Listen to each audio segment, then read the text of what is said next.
ሳይቆራረጥ እንደ ቅዱሳን በዓላት እናከብረዋለን አድዋን ማለት ነው።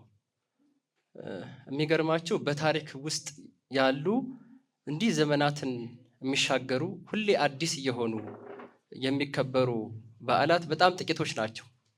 እንደ አዲስ ነው የሚከበረው። በተለይ በጥቁሮች ዘንድ ከኢትዮጵያ ውጭ ያሉት ጥቁሮች በተለይ የብላክ አሜሪካን የሚባሉ ጥቁር አሜሪካውያን ደቡብ አፍሪካ በአፓርታይድ ብዙ ጫና ስለደረሰባቸው እነሱ በተለየ መንገድ አድዋን ይዘክሩታል። እኛ የዛው ተሳታፊ ሆነን በአንድም በሌላም መንገድ በተለያየ ጊዜ ስናየው ከኢትዮጵያ ይልቅ ሌሎቹ ጥቁሮች የሚዘክሩት በዓል ነው። ቢጫዎቹ የሚታዩ አይደሉም መሰለኝ ሳያቸው። ለማንኛውም የኢትዮጵያ ኦርቶዶክስ ተዋሕዶ ቤተክርስቲያን ሚና ለአድዋ ድል ነው። ቅድም መርሃ ግብር መሪያችን ሲያስተዋውቁን የነበረና ይሄ ቃል አስቸጋሪ ነው። ለምንድን ነው የኢትዮጵያ ኦርቶዶክስ ተዋሕዶ ቤተክርስቲያን አስተዋጽኦ ወይም ሚና ለአድዋ ድል ስንል በጣም ትንሽ ነው። እንከራከር ነበረ በአንዳንድ ጉዳዮች። በጣም ትንሽ የሚሆነው ቤተክርስቲያኗ ለሺህ ዓመታት ላለፉት ሺህ ዓመታት እስከ ደርግ ስርዓት መምጣት ድረስ አንጋሽ ናት። ቤተክርስቲያኗ ካላነገሰችው አንድ ንጉሥ አይነግስም። ስለዚህ ባለቤት ናት እንጂ አስተዋጽኦ ሲባል የሆነ ድርሻ እንደማለት ነው እና ትርጉሙ የተፋለሰ ነው በትርጉም ደረጃ። እኛም እንደዛ እንላለን። አሁን ያ ነገር ቀረና መረሳት መጣና እቴጌ ጣይቱ ከአዲስ አበባ ከተማ ወጥታ እንጦጦ ላይ እንድትቆይ ከተደረገች በኋላ ዳግማዊ አፄ ምኒልክ ካረፉ በኋላ እና አሻግራ እያየች ይነግሯታል ሌሎቹ ደንገጥሮች አገልጋዮቿ ማለት ነው። እዚያ የቆም እስረኛ ሆና በነበረበት ጊዜ አዲስ አበባን እሷን የቆረቆረቻትና እንዴ እንደዛ ነበር፣ ይሄ እንዲህ ነበር፣ ያ ቦታ እንዲህ ነው ይሏታልና እንዴ ለካ ነበር ማለት እንዲቅርብ ነው ወይ አለች ይባላል እቴጌ ጣይቱና ነበር ሆነና አስተዋጽኦ ኮንትሪቢዩሽን ብለናል ነው ማለት ነው። እንደዛ ብለን ለማስረዳት ተገደድን እንደ ታሪክ። ምክንያቱም ባለቤት የሆነ ባለቤት ነው፣ አይጠራም። ለአድዋ የኢትዮጵያ ኦርቶዶክስ ተዋሕዶ ቤተክርስቲያን አልተጠራችም። ባለቤት ስለሆነች ቀጥታ ነው የተሳተፈችው። ነገስታቶቹንም ያነገሰችው ቀድሳ አክብራ አንዳንዴም ስም አውጥታ እየጸለየች አሁንም ድረስ ቤተክርስቲያኗ በጸሎት አገልግሎት ጭምር ሀገራቸውን ለሚመሩ መሪዎችም ለሌሎቹም ለሁሉም ድረስ ለሁሉም ለወታደሩም እየጸለየች ነው። ለምን? ሃይማኖት ያለ ሀገር፣ ሀገር ያለ ሃይማኖት ወይም ደግሞ የማይነጣጠል ጉዳይ ስለሆነ ማለት ነው። ሰው ምንድነው? ቦታን ሰው ይቀድሳል፣ ሰውን ቦታ ይቀድሳል ሲባል ሀገር ነው ሰው ራሱ ሰው ስለሆነ ማለት ነው። ቤተክርስቲያን ሲባል ትርጉሙ ሰው ራሱ ነው፣ ሌላኛው ህንፃው ነው፣ ሌላ ሁሉ እንዳለ ሁሉ ማለት ነው። እና የኢትዮጵያ ኦርቶዶክስ ተዋሕዶ ቤተክርስቲያን እና የአድዋ ድል የነበራቸው ግንኙነት ምንድን ነበር ቢባል የተሻለ ይሆናል። ሳይቆራረጥ በአዲስ መንፈስ ለ130 ዓመት ሙሉ እየተዘከረ የቆየ በተለይ በመላ ዓለም ማለት ነው የነበረ የተሳተፋችሁ የሚሆኑ ግን አንዳንዶች የተጨመሩበት ሁሌ ግን አዲስ የሆነ ታሪክ ስለሆነ ትናንትና የነበረውን ልንቀይረው አንችልም ነበረ። በቃ የካቲት 23 የዛሬ 130 ዓመት ኢትዮጵያ ጣሊያንን አድዋ በተባለ ቦታ ድል አድርጋለች ነው። ሊቀየር ይሄ አይችልም። ላናከብረው ላናስበው እንችላለን። በቃ አንድ የሆነ የማይደገም ነገር ነው ታሪክ ማለት ያ ስለሆነ ይህ መረጃ የተሰበሰበበት መጽሐፍት፣ ደብዳቤዎች፣ ዜና መዋዕሎች ዜና መዋዕል ወይም ብዙ ስለሆኑ ዜና መዋዕሎች፣ የክተት አዋጅ፣ መዛግብት፣ ፎቶግራፍና ሌሎች ታሪካዊ መረጃዎችን በመጠቀም የተዘጋጀ ነው። እንደ ይዘት አጭር በሆነ መንገድ ስናይ ትንሽ መግቢያ ኢትዮጵያ እምዬ ምኒልክ እናያለን። የኢትዮጵያ ኦርቶዶክስ ተዋሕዶ ቤተክርስቲያን እና የአድዋ ድል ውጤቶቹን የምናይ ይሆናል ማለት ነው። እንዲያው ኢትዮጵያ ሲባል ብዙ ጊዜ በተለምዶ በስሟም የተለያዩ ጥያቄዎች ስላሉ ኢትዮጵያን በተመለከተ የተለያዩ ጸሐፍት አሁን ያለችው ኢትዮጵያ ናት ወይስ ትናንት የነበረችው ኢትዮጵያ ናት? የትኛዋ ኢትዮጵያ ናት? በግዛታዊ ቅርጿ ምንድነው ሲባል ኢትዮጵያ መሪዎቿ ሲጠነክሩ ግዛቷ የሚሰፋ፣ መሪዎቿና ህዝቡ ደከም ሲል ግዛቷ የሚጠብ፣ አንዴ እየሰፋች አንዴ እየጠበበች አሁን ያለውን ቅርጽ ይዛ የምናያት የወደፊቱን ደግሞ ቅርጿን የማናቀው በትክክል አይገመቴ የሆነ ነው ኢትዮጵያ የምትባለው አንድ ሀገር ምድሯ ማለት ነው። ይህ እንዳለ ሆኖ በተለያየ ጊዜ በታሪክ አጋጣሚ በመጽሐፍ ቅዱስም ውስጥ ስሟ ተደጋጋሚ የተጠቀሰ ከ40 በላይ አፍላጋቶቿም ጭምር በቀጥታ የተጠቀሱ ለየት ባለ መንገድ የተጠቀሱ ሀገር ናት። እድሜዋ መቼ ነበረች ኢትዮጵያ ሲባል ብዙ ጉዳዮች ልናይ የምንችለው ታሪክ ነው የምነግራችሁ ብያለሁ። ነገረ ቅዱሳን ስላልሆነ ታሪክ ነው እዚህ የምናገረው ማለት ነው። በመረጃና በማስረጃ በተመለከተ እንደ አርኪኦሎጂ እድሜ አቆጣጠር ስናየው ብዙ ሚሊዮን ዓመት የሚሄድ ነው። ወደ አርኪኦሎጂ ከወሰድ ነው በሁሉም በኩል መጠቀም እንችላለን። በታሪክ እድሜ ካየነው ደግሞ ኢትዮጵያ የምትባለው ሀገር በስነ መንግስትም ደረጃ ተዋቅራ ከ5000 እና ከ6000 ዓመታት በላይ የነበረች ሀገር ናት። በጥቅል በታሪክ እድሜ ውስጥ ሲታይ በእርግጥ ታሪክ የሚባል በታሪክ አቆጣጠር የጽሁፍ ጥበብ የተጀመረበት ዘመን የታሪክ ዘመን ተብሎ ይቆጠራል። ከዛ በፊት ቅድመ ታሪክ ነው የሚባለው፣ መረጃ በቃል ሲተላለፍ የመጣበት። የጽሁፍ ታሪክ የተጀመረው በዓለም ሳይንስ ስምምነት መሰረት ከ4000 ዓመት ቅድመ ልደተ ክርስቶስ ወይም ዓመተ ዓለም አካባቢ ነው። ያ ማለት 4000 ሲደመር 2000 አሁን ያለንበት 2018 አጠቃላይ 6018 ዓመታት ድረስ የታሪክ እድሜ ያስቆጥራል። ከዛ በፊት ያለው በቁፋሮ ነው የሚጠናውና ኢትዮጵያ በእነዚህ ዘመናትም ነበረች። 3000 ዓመት የሚባለው ከምን የመጣ ነው ስንል ይሰማል። 3000 ዓመት ታሪክ አላት ተብሎ የሚነገረው ከምን የመጣ ነው ስንል አድዋን ነው የምናወራው። ቀጥታ ወደዛ ነው የምንሄድ ሲባል የኢትዮጵያ ንግስት ሳባ ከንጉስ ሶሎሞን ጋር በተፈጠረው ግንኙነት የሶሎሞናዊክ ስርወ መንግስት የተጀመረበት ዘመን ነው። ንግስት ናት ሲጀምር። ንግስናን እስራኤል አልሰጡንም ለኛ ለኢትዮጵያውያን።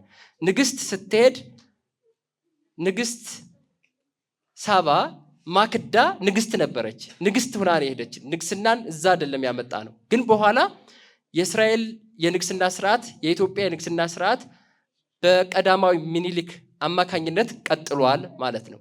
ያ ዘመን ሲቆጠር ቅድመ ልደተ ክርስቶስ 1000 ዓመት 900 ምናምን ስለነበረ ከዛ በኋላ ያለው 2000 ዓመት 3000 ተብሎ የሚነገረው የሶሎሞናዊክ ስርወ መንግስት የእስራኤልና የኢትዮጵያን ግንኙነት ሲያገናኝ ነው። ከዛ በፊት ግን የነበረው 6500 ዓመታት የሚቆጠረው እነ ካሶፒያን ንግስት ካሶፒያ እና አንድሮሜዳን ጭምር የኢትዮጵያ ነገስታት ስሞች ስለሆኑ እነዛን ወደኋላ ሲቆጥር ነው ጥቅል የሆነ ሂደቱ ታሪክ የሚባለው ስናይ ማለት ነው። እነዚህ ጽሁፎች እውነታዎች ስለሆኑ ሌሎቹን ልለፋቸው ወደ አድዋ ማለፍ ስላለብኝ ማለት ነው። በዋናነት በሀገረ መንግስት ስርዓት የተለያዩ ስርዓቶችን ያፈራረቀች ሀገር ናት ኢትዮጵያ። ንጉሳዊ ስርዓትም ወታደራዊ ስርዓትም ሌሎች ስርዓቶችን እንደ ሀገር ስትታይ ያፈራረቀች የሆነ ጥቅል ያለች ሀገር ናት። በስርዓት ሂደት ግን ግዛቷ ይጥበብም ይስፋም ኢትዮጵያ የመንግስትነት ታሪክ ለዘመናት ካላቸው ሀገሮች አንዷ ናት በታሪክ ውስጥ ሲታይ ማለት ነው። ይሄ ማለባበስ ቢቻልም ግን በጽሁፍ ተመዝግቦ ያለ ነው። የካቲት ወርን ስናስብ በኢትዮጵያ አድዋን የምናስበው ዛሬ የካቲት 22 23 አስበን ነውና ዋዜማው ነውና ብዙ ጉዳዮች መልካምም ያልሆኑ ጉዳዮች በኢትዮጵያ የተከናወኑበት ነው። የካቲት ወር ቅድም መርሃ ግብር መሪው ለማስተዋወቅ እንደሞከሩት አድዋን ድል በመልካምነቱ ብናስበውም የካቲት 12 ደግሞ በአንድ ቀን ውስጥ እስከ 30,000 ይቅርታ ኢትዮጵያውያን የተጨፈጨፉበት ደግሞ የካቲት 12ን እናስበዋለን። ምክንያቱም ለነፃነት የተደረገ የአብርሃም ደቦጭና የሞገስ አስገዶም ሙከራ ያመጣው ጣጣ ስለነበረ እግረ መንገዱን ማለት ነው። የካቲትን ስናስብ ደግሞ ድልን አድዋን እናስባለን። በጣም ትልቅ የሆነ በሰው ልጆች ታሪክ የማይቆራረጥ ሰብአዊነት፣ እኩልነት፣ ፍትሃዊነትን ያሳየ ሰው እኩል ነው፣ መልኩ ነጭም ይሁን ጥቁር፣ ቢጫም ይሁን ሌላ መልክ ይኑረው፣ አጭር ይሁን ቀይ፣ ሰው እኩል ነው የሚልን እኩልነትን ያሳየ ድል ነው አድዋ። ፍትሃዊነት ነው አድዋ ማለት። ጀስት ዋር ይባላል በጦርነት ፍትሃዊ ጦርነት። ለምን? ገፍተን ሳይሆን ተገፍተን ስለሆነ ማለት ነው። እና ፍትሃዊ ነው የአድዋ ድል ማለት እና ለሰው ልጆች እኩልነት የተደረገ ድል ነው። ሌላ የካቲት 26 ኢትዮጵያ አሁንም ሌላ ጠላት ያሸነፈችበት ነው። ያም ምንድነው? የካራማራ ድል ተብሎ የሚጠራው የዚያድ ባሬ ጦር ሶማሊያ ራሷን እንደ ሀገር መመስረት ከጀመረችበት እንደ ኢትዮጵያ አቆጣጠር ከ1960 በኋላ ኢትዮጵያ ውስጥ ያሉ የሶማሊያ ግዛትን ወደ አንድ ለማምጣት በሚል በእብሪት እስከ አዋሽ ድረስ ያለው የኢትዮጵያ ምድር የኔ ነው ብለው በመጡ ጊዜ የኢትዮጵያን ሕዝብ አሰባስበው አባቶቻችን በአጭር ጊዜ የገበሬ ጦር በመሰብሰብ ካራማራ የሚባል ቦታ ላይ የዚያድ ባሬ ጦር እንዲመለስ ቅስሙ የተሰበረበት ቦታ ነው። ብዙ ውጊያዎች አሉ።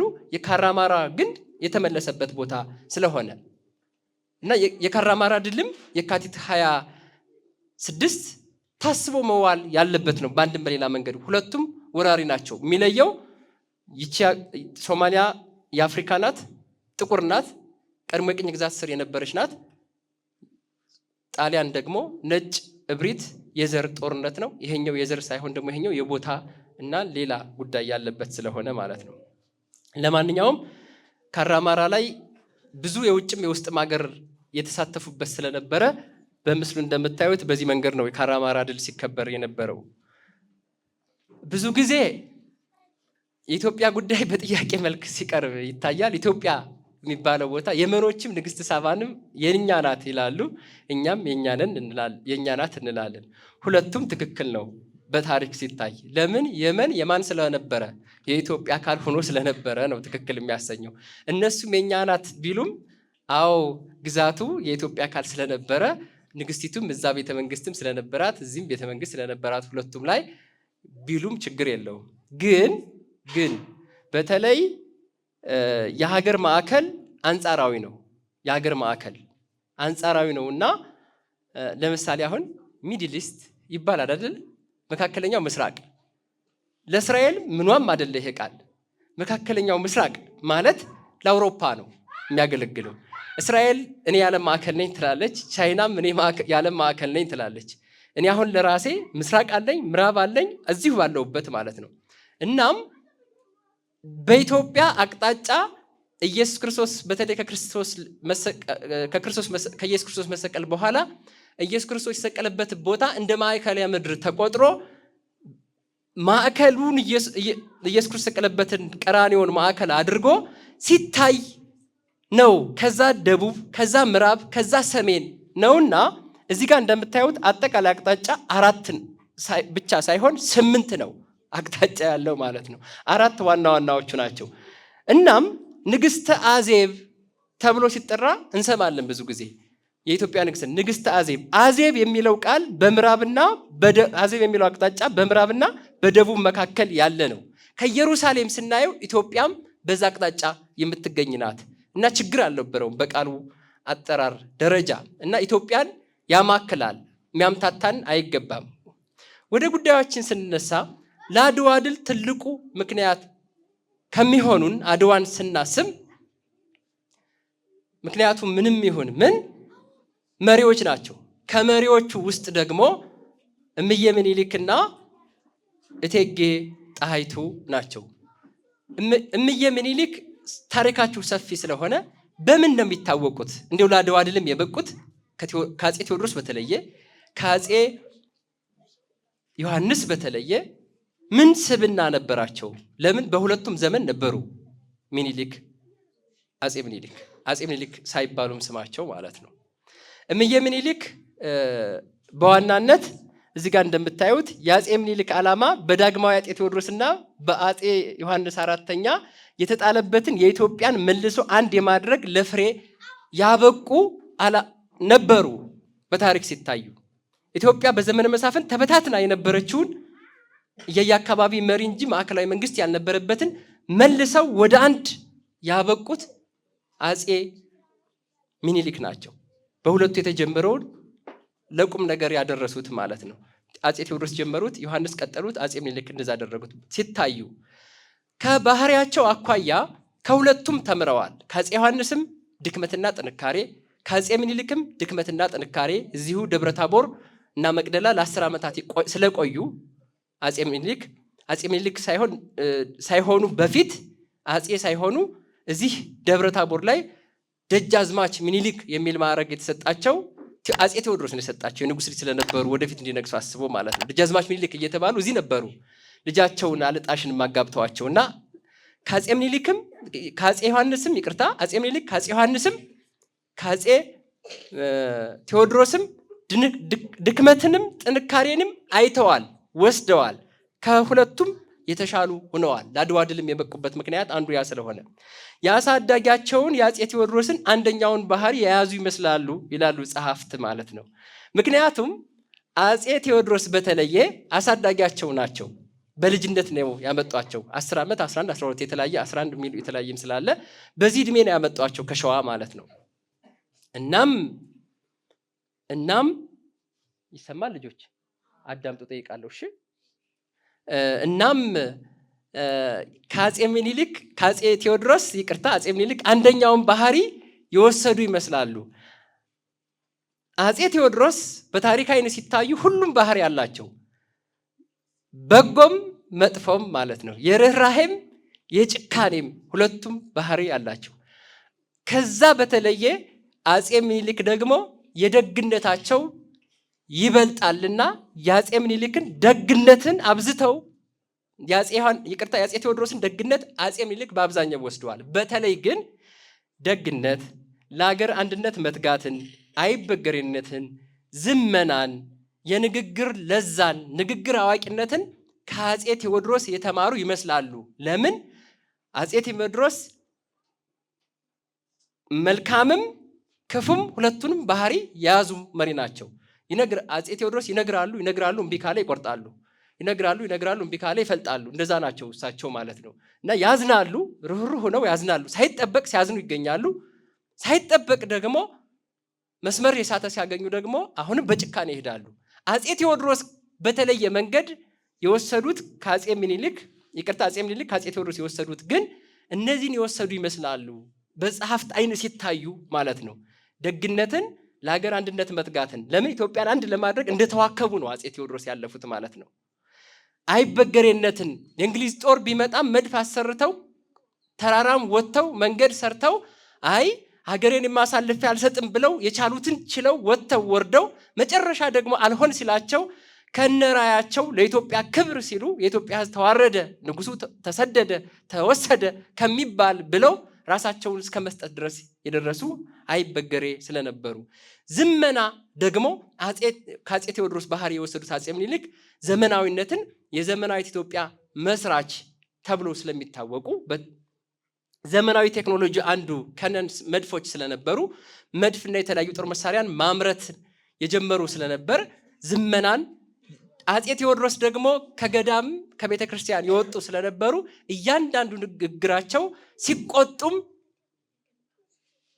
ወይም ሲረግሙም ሲመርቁም ሁሉም የሚያምርላቸው ንግግር አዋቂ ናቸውና ለዚህ ደግሞ ቤተ ክርስቲያን ባለውለታም ናትና አጼ ሚኒሊክ ከአጼ ቴዎድሮስ ንግግር አዋቂነታችንም ወስደዋል። ለምን? አጼ ሚኒሊክ ንግግሮቻቸው አይጠገብ የነበሩና በታሪክ አይን ሲታዩ ሌላውም ጭምር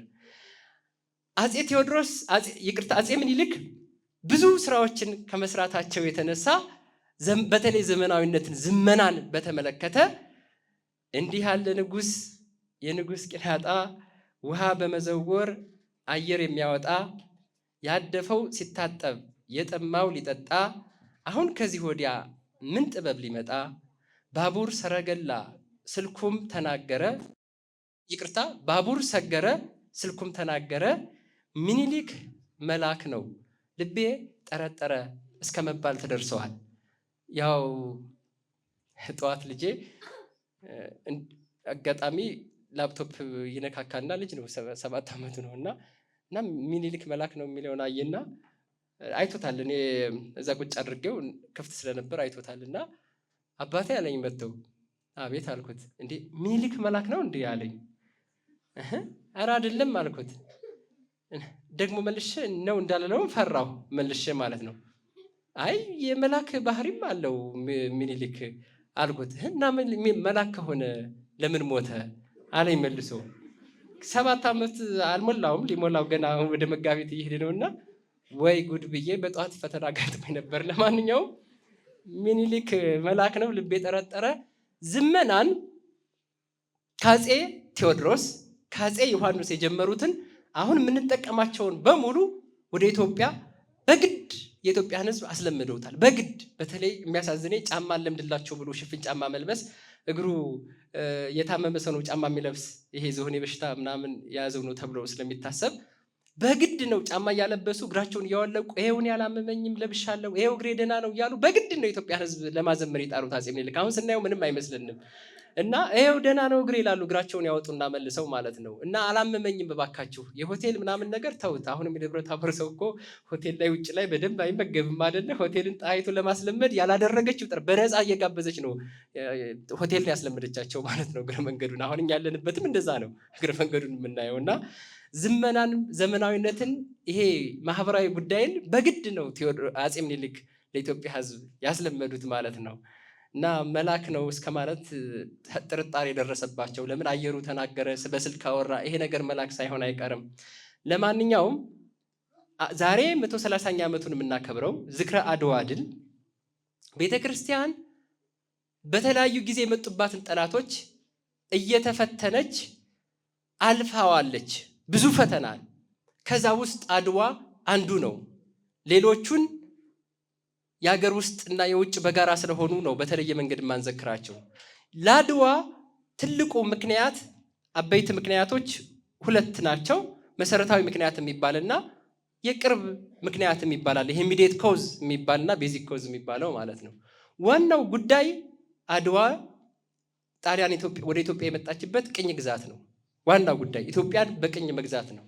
ለዚህ ደግሞ የነበረ የቆየ ቢሆንም ስምምነቱ አፍሪካን በቅኝ ግዛት መቀራመጥ በተለይ 7 የነበሩ ሀያል የአውሮፓ ሀገሮች ሌሎችም ስለነበሩ ያጸደቁት እንደ አውሮፓውያን አቆጣጠር 1884 እና 85 በርሊን የሚባል የጀርመን ዋና ከተማ እዛ ላይ ተሰባስበው ነው። እዚህ የምታዩት በምስሉ ላይ አይታይም መሰለኝ የጀርመኑ መሪ ኦቶ ቮን ቢስማርክ ቢላዋ ይዞ እየከፋፈለ ድርሻቸውን እንትን ሲያደርግ ነው ሲሰጥ ነው። እዚህ ፈረንሳይ እንደዚህ ብታረጊ እንደዚህ ብታረጉ ምናምን ብታደርጉ። ከዛ ውስጥ መካከል ኢትዮጵያ ዕጣ ፈንታዋ 3 ወሳኝ ጉዳዮች ነው የነበረው። አንዱ ሂዳችሁ ተቆጣጠሩ፣ ሁለተኛው የራሳችሁን ሰንደቅ ዓላማ አሳውቁ፣ የያዛችሁትን ቦታ። እየተጣሉ ስላስቸገሩ ነው በአፍሪካ ምድር መጥተው ይጣሉ ነበር ራሳቸው አውሮፓውያን በእኛ ምድር ላይ ማለት ነው። ከዛ መፍትያቸውን እንዳንጣላ ሕግ እናውጣ ብለው የተስማሙበት ቦታ ነው በርሊን ኮንፈረንስ ማለት ነው። እና አፍሪካን እንዴት በሰላማዊ መንገድ እንቀራመታት ነው። ሌላኛው በሕግ አሳውቁ ነው። ከዚህ ጋር ተያይዞ የኢትዮጵያ ከ20 አንቀጾች አንዱ የነበረው ውጫሌ ለአፄ ምኒልክ ቀድሞ የተስማሙት የነበረ ንጉሠ ነገሥት ሳይሆኑ የተስማሙት የነበረ አፄ ምኒልክ ከ20ዎቹ አንቀጽ 17ኛው አንቀጽ የጣሊያንኛ ትርጉምና የኢትዮጵያ አማርኛ ትርጉሙ የተለየ ነበረ። በተለይ ግራዝማች ዮሴፍ የሚባሉ ነበሩ ጣሊያንኛ የሚችሉና አማርኛ የሚችሉ። እሳቸው አሳስተውታል፣ ሆን ብለው ነው ያደረጉት በሚል ይጠረጠራሉ። በኋላ የኢትዮጵያን መተርጉማን ሲያዩ ለምን የተጠረጠሩት እንዴት በደንብ ጣሊያንኛን እስከ ሚስጥሩ እስከ አገባቡ ያውቁት ስለነበር እንዴት በሚል ነው። ለምን ኤርትራ ነው ያደጉት፣ የካቶሊክ ትምህርት ቤት ነው ያደጉ ኤርትራ ውስጥ እና ምንም እንኳን ኢትዮጵያዊ ቢሆኑ ያውቁታልና ያኛውን ትርጉሙን እያወቁት ቀለል አድርገው ነው ያለፉት ይሄን ጣጣ እንደሚያመጣ በሚል ነው። ለማንኛውም ፈረንሳይና እንግሊዝ ብዙ የአፍሪካ ቅኝ ግዛት የነበራቸው ሀገሮች ናቸው። በእኛ በአፍሪካ ምድር ውስጥ እዚህ በምስሉ ላይ እንደምታዩት ፈረንሳይ ከካይሮ ከካይሮ እስከ ኬፕ ታውን ድረስ ያለውን ባቡር ሀዲድ ልትገነባበት ግዛቱ አድርገው ተስማሙ። ይቅርታ እንግሊዝ ናት። እንግሊዝ ከካይሮ እስከ ኬፕ ታውን ደቡብ አፍሪካ ድረስ፣ ፈረንሳይ ደግሞ ዲዲ በሚል ከጅቡቲ እስከ ዳካር የሴኔጋል ዋና ከተማ ድረስ የባቡር ሀዲድ ለመስራት ተስማሙ። እዚህ ጋር የምታዩት ይሄ በካርታው ላይ አፍሪካን ከካይሮ እስከ ኬፕታውን ቁሞበት ነው አይደል የምታዩት? እንዲህ አድርጎ ካርታ ነው ስለተኛ ነው እንጂ ማለት ነው። እንዲያ ነበር እስከዛ ድረስ ዓላማ የነበራቸው። እዚህ ጋር በምስሉ ላይ እንደምታዩት የፈረንሳይ ደግሞ ከጅቡቲ አንስቶ የኢትዮጵያ የኢትዮ ጅቡቲ የባቡር ሀዲድ ሲገነባ አንዱ ለፍላጎቷም እያቃረባት እንደነበረ አስባ ነው የገነባቸው። በኋላ ሁለቱ በጋራ ሆነው ሱዳን ላይ ተጣሉ። ለማንኛውም እንለፍ። ዓላማው ቅኝ ግዛት ነው የነበረው መሰረታዊ ዓላማው። የጦሩ መቀስቀሻ ምክንያት ግን የውጫሌ ስምምነት የጣሊያንኛ ትርጉሙ የሚል የነበረው ሲተረጎም ኢትዮጵያ ማንኛውንም ግንኙነት የምታደርገው በጣሊያን ስትፈቅድ ብቻ ነው። ወይም ትርጉሙ ምንድን ነው የሚለው ኢትዮጵያ የጣሊያን ቅኝ ግዛት ነው በቀጥታ አማርኛ ማለት ነው። የዛን ጊዜ ፕሮቴክቶሬት ይባል ነበረ ማለት ነው። የአማርኛ ትርጉሙ ግን ኢትዮጵያ ወደ ምዕራባውያን የምታደርገውን ወይም ወደ ውጭ የምታደርገውን ግንኙነት ከፈቀደች በጣሊያን በኩል ልታደርግ ትችላለች ነው የሚለው። ምን ካለች? ከፈቀደች ነው የሚለው። ከፈቀደ እጠቀማለሁ፣ ካልፈቀድኩ አልጠቀምም ነው። ይህን ሲሰሙ አጼ ምኒልክ ወዲያው የሰሙ ሁለት ሀገራት ናቸው የተቃወሙ። የሚገርማቸው ጉዳይ አጼ ምኒልክ ንጉሠ ነገሥት አልተባሉም ነበር የዛን ጊዜ ማለት ነው። ይሄ ነገር በተሰማ ጊዜ አጼ ምኒልክ ጣሊያን ወዲያውኑ ይሄን ስምምነት እንደያዘ ትርጉሙ የጣሊያንኛ ትርጉሙ የተሳሳተ እንደሆነ ስለሚያውቅ ለሁሉም የአውሮፓ ሀገራት በበርሊን ኮንፈረንስ ስምምነት ምክንያት በተነው።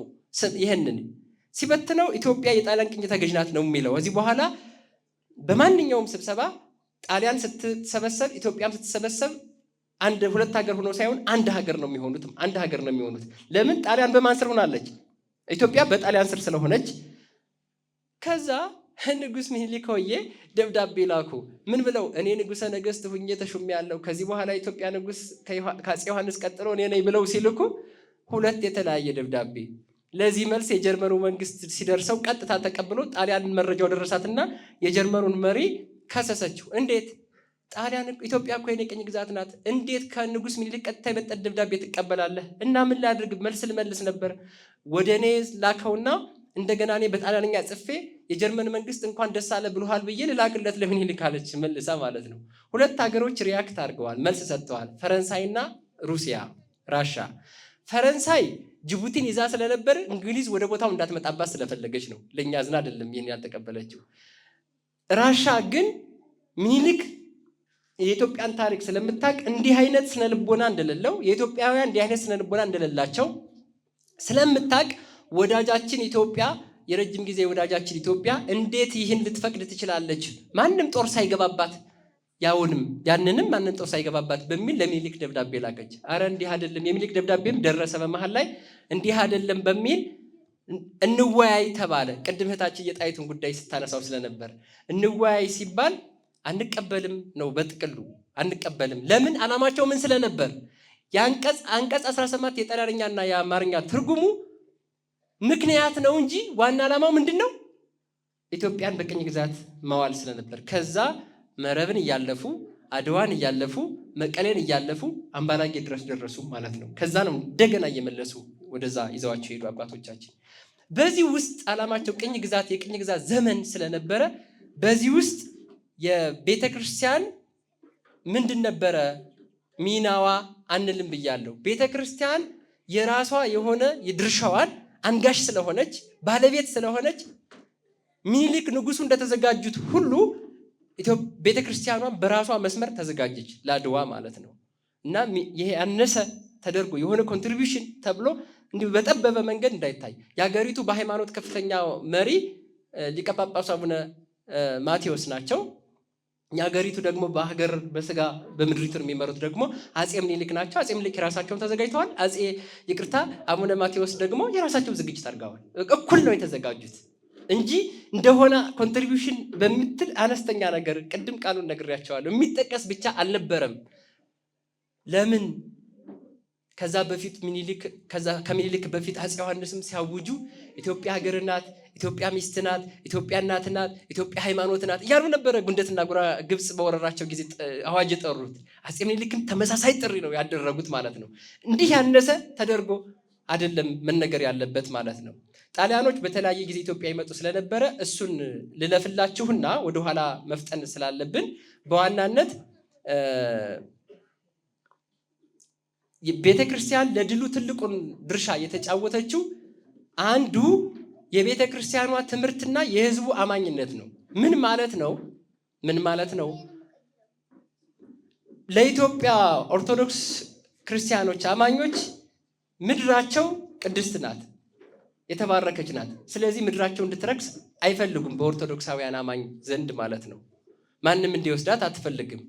በመጽሐፍ ቅዱስ በተለያዩ በብሉይ ኪዳን ዘመን የነበሩ ጉዳዮችንም አምልኮ ይፈጸምባቸው የነበሩ ለቅዱሳን ቦታዎች ለርስት ሲባል ምን ዋጋ ይከፈል እንደነበር እነ ነህምያን ማየት ትችላላችሁ አይደለ? እነዚህ አስተምሮዎች አሉ። ቦታ ምን እንደነበር፣ ምን ያስፈልገው እንደነበር፣ ሀገር ማለት ምን እንደሆነ፣ አየር ላይም አምልኮ ስለማይሆን ማለት ነው። ህዝቡ ደግሞ ሀገሩን ሃይማኖቱን መጠበቅ እየተማረ ነው ያደገ። አፄ ቴዎድሮስም አፄ ዮሐንስም አፄ ሚኒሊክም ያደጉት እዛው ነው። በተለይ እቴጌም ጣይቱም ያደገችበት ምንም እንኳን እዚሁ ደብረታቦር ተወልዳ ያደገች ቢሆንም በህይወቷ ውስጥ ደብረታቦር ኢየሱስ ዳዊትን ደግማ በስርዓት በቤተ ክርስቲያን ተምራ ያደገች ስለሆነች አስተምሮ በራሱ ብርቱ እንድትሆን ያደርግ ስለነበር ማለት ነው። ዳግማዊ ሚኒሊክ የጣሊያን መንግስት በሃይማኖት ስም ስለላውን እየገፋ መሄዱን ሲያውቁ ለሩሲያ ግንቦት 1888 ዓ.ም ወደ ሩሲያ መልእክተኛ ላኩ። መልእክተኛ ሲላክ የሚገርማችሁ ወንድሞችና እህቶች አባቶችም ጭምር መልእክተኛ እኮ ሲላክ የኢትዮጵያ መጽሐፍት ነው የሚሰጡት። የኢትዮጵያ መጽሐፍት ደግሞ በብራና የተጻፉት መጽሐፍት፣ ብራናዎቹ ደግሞ ዋና ባለቤቷ ቤተክርስቲያኗ ናት። በስጦታ ደረጃ ራሱ የሚላኩት ማለት ነው። አሁንም ድረስ በኋላም ኃይለሥላሴም ድረስ ሲላኩ በስጦታ ሲባል ከሚላኩት የወርቅ መስቀል፣ 40ቱ ወንጌል፣ አልባሳት፣ ከተለያየ ጌጣጌጥ የተሰሩ ኢትዮጵያ ስጦታ እንኳን ነገስታቶቹ የሚልኩት የቤተክርስቲያኗ ንብረት የሆኑ በቤተክርስቲያኗ ውስጥ ያሉ ናቸው። ለምን? ቤተክርስቲያኗና ሀገሪቱ የተለያዩ ስለነበር ነው የምናወራው። በነገራችን ላይ አድዋ የዛሬ 130 ዓመት ታሪክ መልካም የሆነው ለዛሬ ትንሣኤ ሆኖ ያገለግላል እንጂ ታሪክ ለዛሬ ዋስትና አይሆንም። የሰማችሁ ነው። ታሪክ ነገረ ቅዱሳን ስንማረው በረከት በእኛ ላይ እንዲያድር ቃል አለ። ከዛ ባለፈ የዛንን ገድል ሰምተን የማንተገብረው ከሆነ እና በዛም ማንኖር ከሆነ ነገረ ቅዱሳን መተረኩ ብቻውን ትርጉም የለውም ማለት ነው። ታሪክም ደካማውን እንድንተወው ጠንካራውን እንድንቀጥልበት ምክንያት ይሆናል እንጂ ትናንት የነበረ ብዙ መልካም ጎኖቹን ብቻ ብንነጋገር እነዛ ዋስትና ሆነውን አይቀጥሉም።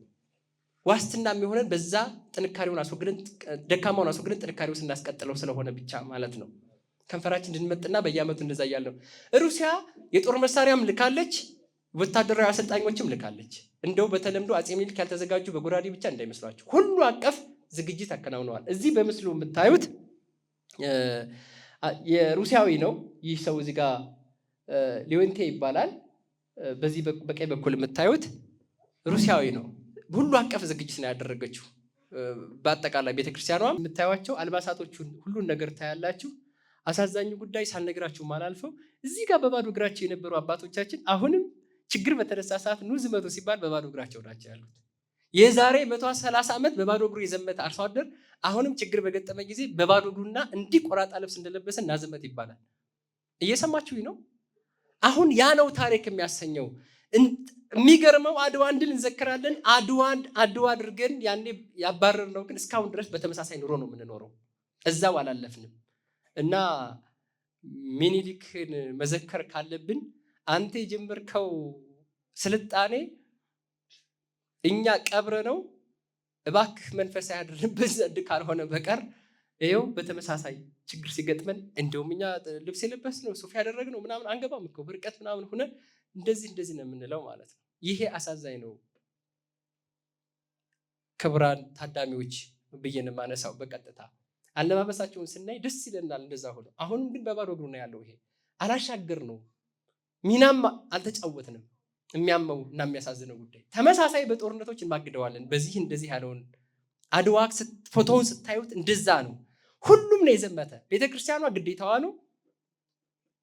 ሊቀ ጳጳሱ ንጉሱ ግዴታቸው ነው። አዝማሪ ሁሉም ቅድም ሲነሳ ነበር። ጻድቄ በኋላ ከመጣው እዛው ከነበረው መንገድ እዚህ ጋር ሁሌ የማይነገረን የምታዩቸው ደግሞ አዝማሪ ሐሰን አማኑ ይባላሉ።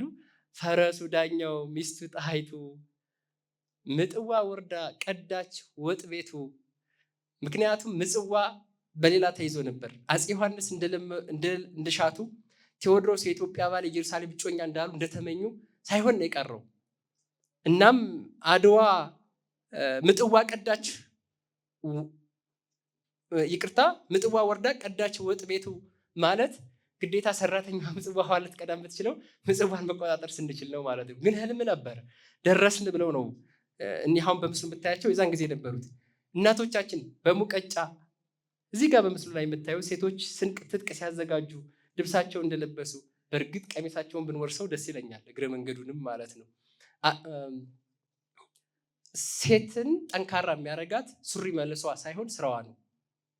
ሴትን ጠንካራ የሚያረጋት ሱሪ መልበሷ ሳይሆን ስራዋ ነው። እንዲህ ቀሚሳቸውን በሙሉ ልብስ እንደለበሱ እናቶቻችን ጣይቱን መስለው ድል አድርገዋል። እና ወንድ ለመምሰል በመሞከር ሳይሆን ሴት በሴትነቷ የራሷ አለ። እዚህ ጋር አድዋ ነው የምነግራችሁ፣ ታሪክ ነው ማነሳላችሁ። ወንድ ደግሞ የራሱ ድርሻ አለ። ስለዚህ ጀግና ለመባል ሴት ወንድ አይባልም። እና ሲነገር ሴቶች ልጆቻችን ቤት ውስጥ ሲኖሩ ጥሩ ስራ ሲሰሩ ወንድ ማለት የለብንም። ለምን ሴት ማለት አለብን? ለምን ሴት ዝቅ የሚል ስም አይደለም፣ ወንድ የሚልም ከፍ የሚል ስም አይደለም። ያ ክብር ስላለ በቃ ሴት ነው ማለት ያለብን። ስህተቶች ናቸው በታሪክ ውስጥ ማለት ነው። ቤተክርስቲያኗ ኮሚቴ ሰይማ የሚዘምቱ ካህናት፣ ታቦታት፣ አፄ ምኒልክ ሁሉን የሚያደርጉ ከአዲስ አበባ ማን መሆን እንዳለበት፣ ከእንጦጦ ማን መሆን እንዳለበት፣ ከሸዋ ማን መሆን እንዳለበት እያንዳንዱን ኮሚቴ አዋቅራ ያለምንም የዘመተችበት ነው። እኒህ አቡነ ማቴዎስ ናቸው በወቅቱ ማለት ነው። ይሄ ሁሌ የሚተረክ ስለሆነ እነማን ዘመሩ ከዚህ ቦታ ምናምን የሚለው ሁሌ የሚነገር ነው። ከክተት አዋጁ ይሄ ሙሉ ክተት አዋጁ ነው። ስለላ ኢትዮጵያን አንዱ ሊጥሉበት ከመከሩት መንገድ መረጃ ነው። በውትድርና ዓለም ትልቁ ነገር የጦር መሳሪያ መሰብሰብ ብቻ አይደለም፣ መረጃ ነው። ኢትዮጵያውያን አፄ ምኒልክም ቤተክርስቲያኑም አንዱ ሲጠቀሙበት የነበረ መረጃ ነው። እግረ መንገዱን ህዝብን ደግሞ በአንድነት ማቆም ነው። ከህዝብ የውስጥ ድክመት ከሌለ የውጭ ጠላት በቀላሉ አይገባም። ጉንፋን የሚያጠቃን እኮ ውስጣችን እንደኔ ደከም ስንል ነው አይደል? ጉንፋን በቀላሉ የሚያጠቃን ማለት ነው። እና ውስጡ አንድ የሆነ ውስጡ የጠነከረ ውስጥ በመንፈሳዊነት የተሞላ ያ ብርታት ያለው ሰው በውጭ ላይ የሚልከሰከስ የርኩስ መንፈስ አይደርስብንም ማለት ነው። ውስጣችን ሲደክም ነው እንደዛ የሚሆነው። እና አፄ ምኒልክ ከቴዎድሮስ ከዮሐንስ ተምረው ለድሉ ትልቁ ምክንያት የነበራቸው የህዝቡን አንድነት አምጥተው ነበር። ህዝቡን በአንጻራዊነት 98% በላይ የየአካባቢው ገዢዎች ለምኒልክ የተገዙ እሺ ያሉ ነበሩ። ንጉሰ ነገስትነታቸውን ተቀበለው ግብር የሚከፍሉ ነበሩ። ቤተክርስቲያኗን ስለሆነ የምናወራው ከምኒልክ አዋጅ ውስጥ ወሳኝ ከሆነው ፓርት ማነሳላችሁ የሀገሬ ሰው ካሁን ቀደም የበደልኩ አይመስለኝም። ይሄ የሚኒሊክ አዋጅ አሜሪካ ሚሊታሪ ውስጥ ሁሌ የወታደር ስልጠና ይሰጣል። ምን ተብሎ? ሾርት ፕሪሳይዝ ምንድነው? አጭር፣ ግልጽ እና ቁጥብ ተብሎ ይቅርታ አድርጉልኝና አጭር ነው።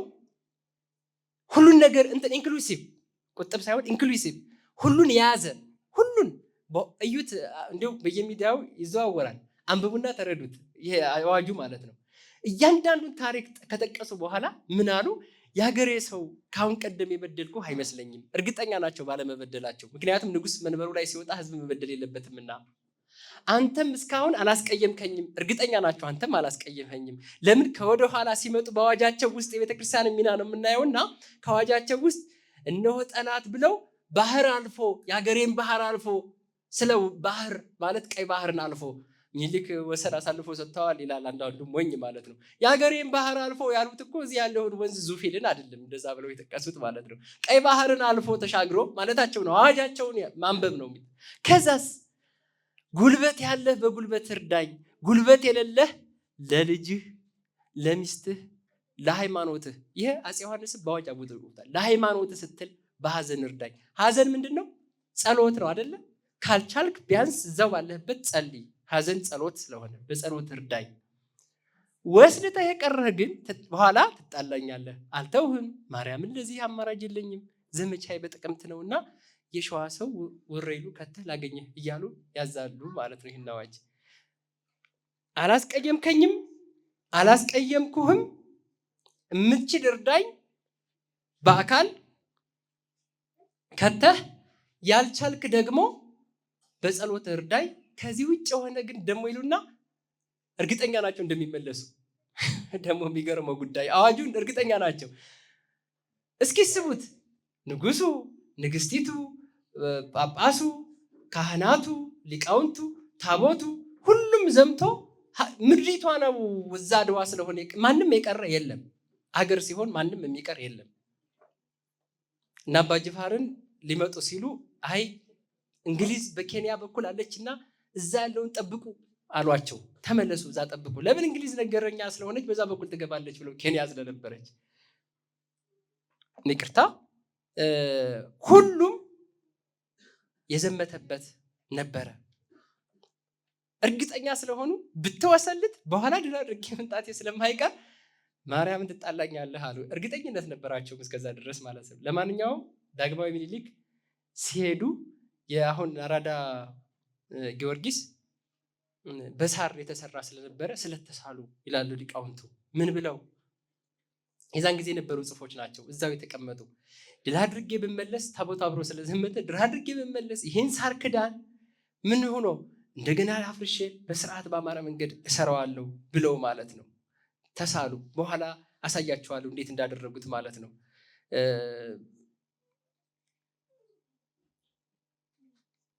ምኒልክ ድል አድርገው ሲመለሱ እዩት። ይሄንን ነው እንዲህ አድርገው የሰሩት። አያያችሁኝ ከሆነ ይኸው በዚህ መንገድ አስበው የሰሩት አፄ ምኒልክ ናቸው። ይሄው እዚህ ጋር ምስሉ ላይ እንደምትመለከቱት ይታያል አይደል? እዚህ ይሄ ጊዮርጊስ ቤተክርስቲያን ላይ ያለ አራዳው ጊዮርጊስ ነው። የሚለው ምስል እዚች ክቧ ላይ ያለች ናት። ይሄ ቤተክርስቲያኑ ላይ ያለ ነው፣ አሁንም በአካል ማለት ነው። በዚህ መንገድ ነው የሰሩት። ቃል ገብተው ሁሉን ዝግጅት አደረጉ። የመጀመሪያው በዝግጅታቸው ላይ ጸሎት እያደረጉ እየተማጸኑ ያ ሂደት አለፉ። እሱ ልተውላችሁና ወደዛ ወደ ዋናው ጉዳይ ልለፍ። አሁንም ምንድነው መጀመሪያ ጣሊያንን ያሸነፍነው አምባላጌ ላይ ነው። ከዛ መቀሌ ነው። የመጨረሻው አድዋ ነው። ብዙ ጊዜ የመጨረሻው ትልቁ የሆነው ነው የሚጠቀሰው በታሪክ ውስጥ ማለት ነው። አድዋ የሚባለው አምባላጌ ላይ የተሸነፉት የተማረኩት በጣም ከፍተኛ ቁጥር ያላቸው ነው። ለመጨረሻ ቅስሙ የተሰበረበት ስለሆነ እንጂ ማለት ነው። ይሄ የእቴጌ ጥሩ ወርቅ ውቤ ቀብር ጨለቆት ነው። ለምን? አፄ ምኒልክ ወደ መቀሌ ወደ አድዋ ሲሄዱ ጨለቆት ላይ አርፈው እዛው ጸሎት አድርገው ስለነበር እዛ ላይ ደግሞ በንፋስ ምክንያት ድንኳናቸው ብትንትን ወጥቶባቸው ስለነበር የአድዋ የጉዞ አካል ስለነበረ ሊቀ ጳጳሱም እዛው ስለነበር ድንኳናቸው ጋር የገጠማቸውን ነገር ስጦታ ለጨለቆት ለነበረው ጨለቆት ስላሴ እዛው ስጦታ ሰጥተው ስለሄዱ ይሄ ደግሞ የታሪክ አጋጣሚ እቴጌ ጥሩ ወርቅ ወደ እንግሊዝ ዘዋ ሲሄዱ ጀነራል ላምቤር የተቀበረችበትም ያረፈችበትም ቦታ ነበር። ተመልከቱት። አምባላጌ ላይ የገጠሙን እንዲሁ ቀለል ያሉ ሰዎች እንዳይመስላቸው። ቅድም እነዛ አባቶቻችን በባዶ እግራቸው እንደዛ ድክም ያለ ሰውነት አካል ይዘው እዚህ ጋር የምታዩት በምስሉ ለሞተው ሜጀር ቶሰሊ የሚባለው በጣሊያን ጦር አምባላጌ ላይ የሞተው ነው። እዚህ መጥቶ ስለሞተ እኛ አድዋ መዘከራችን እንደ ነውር መታየት የለበትም። ምንም ነውር የለውም። ለምን? እኛ ሀገር ውስጥ ወሮ በግፍ የመጣው ጠላት ኢትዮጵያ መጥቶ ስለሞተ ብቻ ጣሊያን ሮም ውስጥ ሐውልት አቆመውለታል። ይሄ እዚህ ጋር የምታዩት ሐውልት እዚህ ጋር አምባላጌ ላይ ለሞተው ለሜጀር ቶሰሊ እና ለጓዶቹ የቆመ ሐውልት ነው። አምባላጌ ላይ ለሞተው ጣሊያን ላይ አሁን አለ። ይህ ምን ሆኖ መጥቶ እኛ ሀገር ላይ ስለሞተ ብቻ ማለት ነው። በሁለተኛው የጣሊያን ወረራ ከ40 ዓመት በኋላ ሸዋረገድገድ ላይ በጣሊያን እጅ ወደቀችና እንደው አንቺ ሴት ነሽ እንደው አርፈሽ ብትቀመጭ ምን አለ? ለምን ነው አርፈሽ የማትቀመጪው? አንዴ ስንቅ ታቀበያለሽ፣ አንዴ መረጃ ትሰጫለሽ፣ ለምንድን ነው ብለው ይሏታል ጣሊያኖቹና ሸዋረገድገድ ላይ ምን አለች? የእናንተ እናቶች የጣት ቀለበታቸውን ሰጥተው የአንገት ሀብላቸውን ሰጥተው ሂዱ ወደ ኢትዮጵያ ከ40 ዓመት በኋላ ያዋረደችን ቅስሟን የሰበረችን ኢትዮጵያን ሂዱ ውረሩ ብለዋል ሴቶቹ። ቀለበታቸውን ሰጥተው የአንገታቸውን ሀብል ሰጥተው እንደዛ ብለዋል። ለግፍ ለበደል ሲመጣ ነውር የሚሆነው አርፌ መቀመጤ መረጃ መስጠቴ ሳይሆን የጣሊያን ሴቶች እንዳብለው ለላኩት ለወራሪ ለግፈኛው ጦር መረጃ ባላቀብል ነው ነውር ሆኖ የሚቆጠርብኝ። እዛ ፊት ለፊታቸው ነው ያላት። እነሱ ነው የዘገቡት፣ እኛ አይደለም የዘገብነው። ይሄን ንግግሯን ማለት ነው።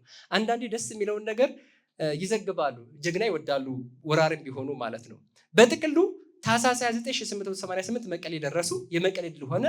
ንጉሱም ከመላዋ ትግራይ ያሉ ሊቃውንት እንዲሰባሰቡ የካቲት 14 ቀን 1888 ዓ.ም አድዋ በትእዛዙ መሰረት ገቡ። እዚህ ጋር የመምህር አሻግሬ ላይ ሁሌ አሻግሬ የሚባሉት ካህን ለነበሩት ሁሌ የተነገረው ሁሌ የሚነገረው በተለይ መንበረ ፓትርያርክ ጠቅላይ ጽሕፈት ቤት 1988 100ኛ ዓመት አድዋን ሲዘክር መጽሔት አሳትሞ ነበር። ከዛ መጽሔቱ ላይ የተወሰደ ነው ይሄ እዚህ ጋር የምታዩት ማለት ነው። ሁሌ የሚነገር ቢሆንም አባቶቻችን ቅስ ስለነበሩ እኒህ መምህር አሻግሬ የሚባሉ ሊቅ አፄ ምኒልክን ቀረብ ብለው ሲያሳልሙ ከንፈራቸው ተሰንጥቆ አዩዋቸውና ምን ሆኖ ነው ከንፈራቸው ተሰነጠቁ ብለዋቸዋል። በኋላ እና አይ እንደዚህ ነው አፄ በኋላ እኔ ጋር የመጣ ሐኪም አለ አይደለ በሉ ከንፈራቸው እንዲሰፋላቸው አድርጉ። ትልቁ ነው አለ እኮ እንዲሰፋላቸው። ይሄ መስፋት መጥቀም አይደለም ይባል እና ምን አሉ እዛው ያሉት ሲቀኙ የዛሬው ዘመቻ ምንም አልከፋን አሉ። ካድዋ በኋላ ማለት ነው። የዛሬው ዘመቻ ምንም አልከፋን፣ መምህር አሻጋሪም ተጠቀሙልን። አንደኛ ጥቅም ተጠቅመዋል፣ ስጦታም ሌላም ጉዳይ ስለነበረ ንጉስን ማሳለም ከብርሳል። ሌላ መጠቀም ደግሞ ከንፈራቸውን ተሰፍተዋልና ተቀኙባቸው። በአማርኛ ቅኔ ልብሱን ጠቀመ ሰፋ ስለሚሆን ከገጠሩ ጋር ተያይዞ ቤተክርስቲያኗ ሁሉ አቀፍ ዝግጅት አድርጋ ከጦር ከመያዝ እና ሌላውን ከማድረግ ውጭ ሌላ ወታደሩ ስራ ስለሆነ እስከ መጨረሻው ጸሎት ምህላ፣ አሁንም ድረስ ለሀገር ምህላ ቤተክርስቲያኗ ታደርጋለች። ለህዝቡ ለሰራዊቱ አገር ለሚጠብቅ መልካም ለሆነው ህዝብና መልካም ለሆነው ሰራዊት መልካም እንዲሆን መልካም ያልሆነውም ነው የምትጸልየው ቤተክርስቲያን ማለት ነው። እናም እዚህ ጋር እንደምታዩት እንደ አባ ገሪማ ገዳመ ቅድስት አርሴማ ከጦርነቱ በፊት ሱባኤ መልሶ የተያዘበት ነው። እዛው እየሄዱም መንገድ ላይም በሱባኤ በምህላ ነው። አፄ ምኒልክ ከሚታወቁበት መንገድ ቅድም እንደነገርኳችሁ ማንኛውንም ነገር በግልፍተኝነት አይጀምሩም። አፄ ምኒልክ አስበው ከቴዎድሮስ ተምረዋል ደካማና ጠንካራውን፣ ከዮሐንስ ተምረዋል ደካማና ጠንካራውን እና በጣም ደግ የዋህ ነበሩ። አድዋን ስናስብ አድዋን አክብረን መለያየት ብቻ ሳይሆን ከምኒልክ ምን ባህሪ እንወስዳለን? አባቶቻችን ምንድን ነበር የሰሩት? ምንድን ነበር ያደረጉት? እንዴት ነው የመለሱት? እኛስ የዛሬውን ፈተና እንዴት ነው የምናልፈው? ለምን አድዋ ሁሌ አለ?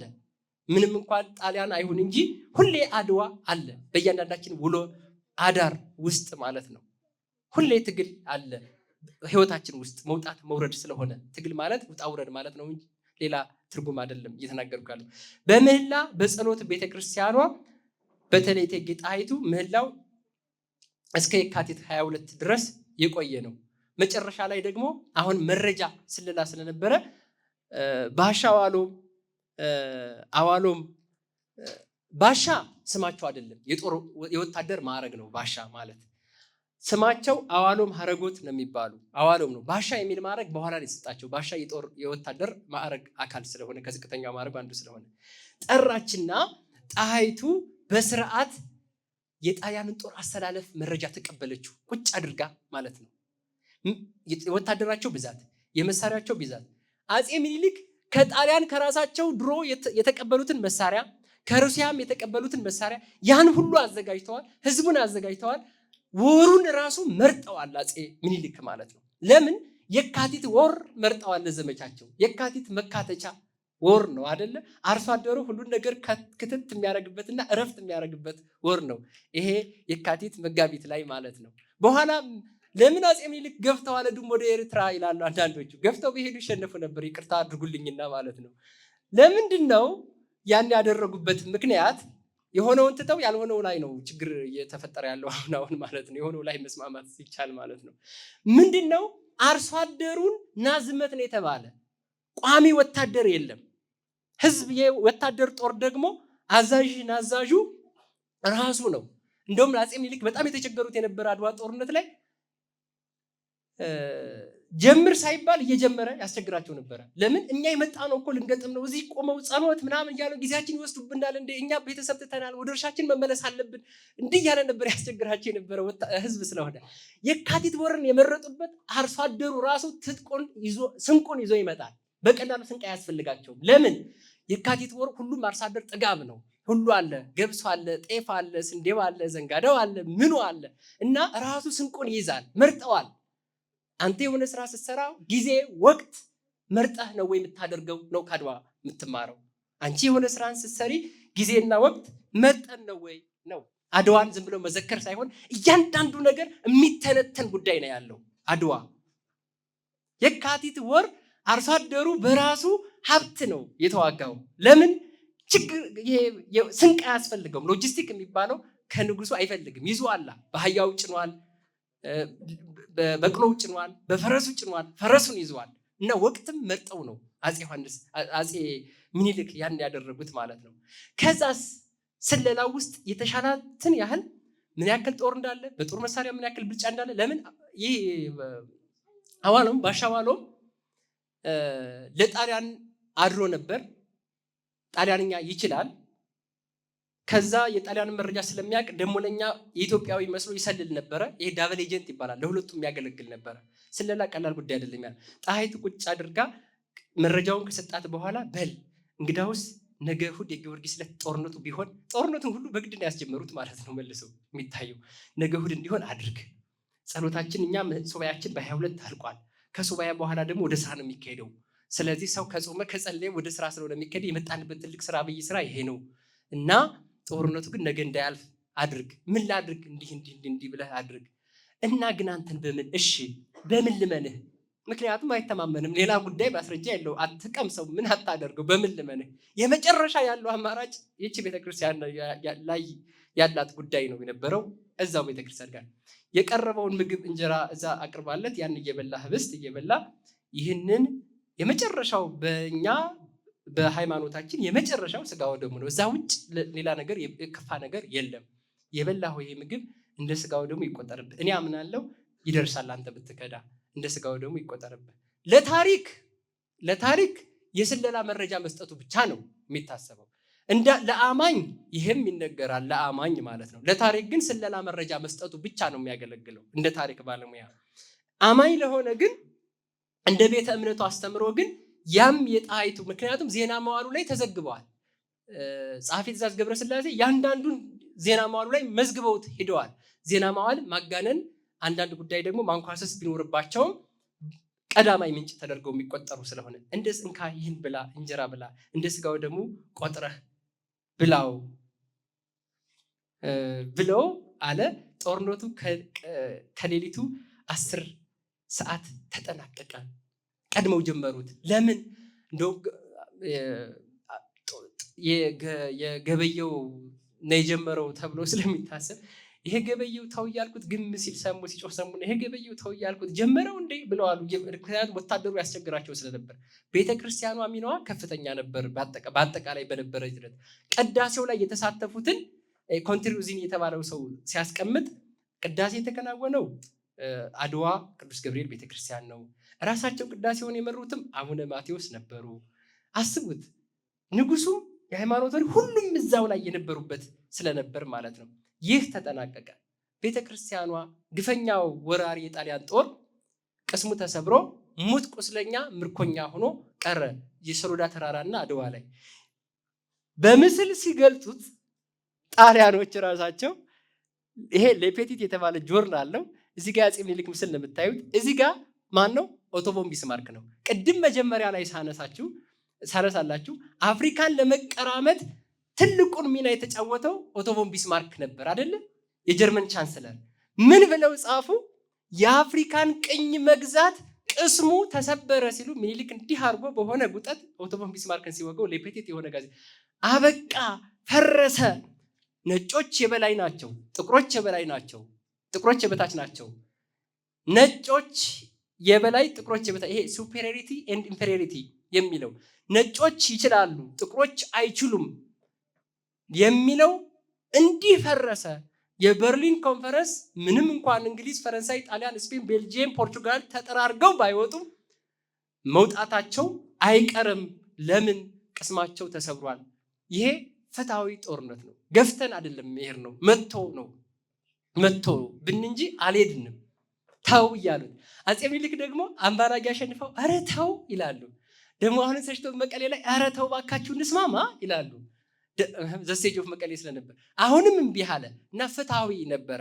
ግን እየተዘጋጁ ነው። ዝም ብለው ይሄ የስንፍና ልመና አይደለም። ምኒልክ ስለምነው የነበሩት ጣይቱ ስለምነው ነበር። የስንፍና ልመና አይደለም። በሁሉ እየተዘጋጁ እየጸለዩ ስንቃቸውን እያዘጋጁ ምን እያደረጉ ጊዜ እየገዙ እንደገናም እየለመኑ ማለት ነው። አልገፉም። ገፍቶም የመጣውን እስከ መጨረሻም አልገፉትም። የሚገርማችሁ መቀሌ ላይ ከበባ ሲደረግ ወታደሩ ብቻ አይደለም በውሃ ጥም ያለቀው፣ እንስሳቶቻቸው በውሃ ጥም አልቀው የስንቃቸውን የሚጭኑበት አተው እንዳ ኢየሱስ ያለበት መቀሌ ዩኒቨርሲቲ ላይ ምናልባት እዛ ያላችሁ አልቆባቸው እዛ ላይ ፈረስ ሁሉ ሰጥተዋቸዋል ስንቃቸውን የሚጭኑበት። ለምን? ፈረሶቻቸው በውሃ ጥም አልቀዋል ማለት ነው። እስከዚህ ድረስ ነው የታገሷቸው አፄ ምኒልክ ማለት ነው። ፈረሶች ሰጥተው ነው ስንቁን ጭነውበት የሚሄዱ። አምባላጌ ያው ስለተሸነፉ ምርኮ ነው የተደረጉት። መቀሌ ላይ ግን ምርኮ አላደረጓቸው። ሂዱ ነው ያሏቸው። በር ነው የከፈቱላቸው። ቤተክርስቲያኗስ ምን አደረገች? እዚህ ጋር በምስሉ የምታዩት የዛን ጊዜ የተነሳ ፎቶግራፍ ነው። መስቀሉን ታዩዋላችሁ። አድዋ ላይ ለጣሊያኖቹም ለኢትዮጵያውያንም ለሞቱት በሙሉ ፍታት አደረገች። መጀመሪያውኑ ራሳቸው አቡነ ማቴዎስ ወታደሩ ወደ ጦር ግንባር ሲሄድ ፍታት እየፈቱ ነው የሰደዱት። ተፈታል ሂድ ብለው ከሞተም በኋላ እንደዛ ለምን ንስሐ ገብቶ ነው ወደ ጦርነት የሚካሄደውና ምክንያቱም ጦርነት 50 ለሞት 50 ለመኖር ነውና መሞት ታስቦ ነው የሚገባው። ወደ እንደሌለው እንትን አይደለምና ማለት ነው። ጸሎት ተደርጎ ነው። ይሄም በዛ መንገድ ነው የነበረ የተከራ ለሁሉም ማለት ነው። ያም ሆኖ በእነሱ በኩልስ አብረዋቸው የመጡ ታላላቅ ቀሳውስት ነበሩ። አሁን እዚህ አባ ሚካኤል የሚባሉት የጣሊያንን ጦር እየመሩ የመጡ ነበሩ። እንደውም ኢያን ካምቤል የሚባል ጸሐፊ አሁን በቅርብ 2021 በፈረንጆች አቆጣጠር የጻፈው መጽሐፍ ላይ የካቶሊክ ቤተክርስቲያን ጂሃድ በኢትዮጵያ ላይ ብሎ ጽፎታል። ቀጥታ ማለት ነው። ኢትዮጵያዊ አይደለም እሱ ጨርሶ ጂሃድ ነው ያለው። ለምን? ክርስቲያን ቢሆኑም በኢትዮጵያ ላይ ጂሃድ ነው ያወጁ ብሎ ወደኋላ መልሶ ከፖርቹጋል ጋር የነበረውን ሁሉ ዘመን አይቶ ወደኋላ ዳሶ አስቀምጦታል። መልሶ ጂሃድ ነው ያወጁ በሂደታቸው ሂደት ማለት ነው። ጂሃድ ሲባል ከሌላ ጋር የሚገናኝ ብቻ አይደለም። እነዚህ ሁሉ የሞቱ የተማረኩ ትልልቅ ቅድም ያ ኮስመን ያለ ወታደር እንትን አርሶ አደር ስታዩት ጋቢው እንደዚህ ለብሶ ምናምን ልቡ ተራራ ነው። እዚህ ጋር አካላቸው ትልልቅ ምናምን ነው የምታያቸው ማለት ነው። እንደው የሆነ እንትን የገጠማቸው እንዳይመስላቸው ለማንኛውም ማለት ነው። አርሶ አደር አእምሮም ትልቅ ነው፣ ሁሉ ነገር ትልቅ ነው። እዚህ በፊዚካሊ እነዚህ ይበልጣሉ ስታያቸው ምናምን ሆነው እዚህ ጋር ይሄ ሜጀር ተሰሊ እዚህ ጋር የምታያቸው የተለያየ ትልልቅ ጀነራሎች ናቸው። እንደ ኮሰስ ያለ ድል እንዳይመስላቸው የፍትሃዊነት ጉዳይ ነው። ቅድም ያየዋቸው ምን ሆነ ቤተክርስቲያን ጋር አድዋ ላይ በማሸነፏ 40 ዓመት ጣሊያን ተዘጋጅታ ስትመጣ የቀጥታ ታርጌት ያደረገችው ቤተክርስቲያንን ነው። ለምን? ተሳትፎ እዛ ላይ ስለነበራት ለ40 ዓመት እኛ ስንተኛ ቤተክርስቲያኗ ግን ሁለት ጉዳዮች ነው። በ5 ዓመቱ በጣሊያን ወረራ ለ40 ዓመት ተዘጋጅታ ስትመጣ ከማይጨው ጦርነት በኋላ ቀጥታ አድዋ ላይ ተሳትፋ አብራ አዝምታ ጉድ የሰራችኝ ህዝቡን አስተባብራ ይዛ ጉድ ያደረገችን ቤተክርስቲያን ወራት። እቺ ቤተክርስቲያን ካልጠፋች ኢትዮጵያን እንደፈለግን ማድረግ አንችልም ብለው ነው ያወጁት። ከዛ ውስጥ ባሮን ሮማን ፕሮቻስካ የጻፈው መጽሐፍ ሁሌም ስለሚነገር አንብቡት። ራሳችሁ አቢሲኒያ ዘ ፓውደር ባረል የሚለው መጽሐፍ አንብቡት። 1934 እንደ አውሮፓውያን አቆጣጠር ነው የጻፈው።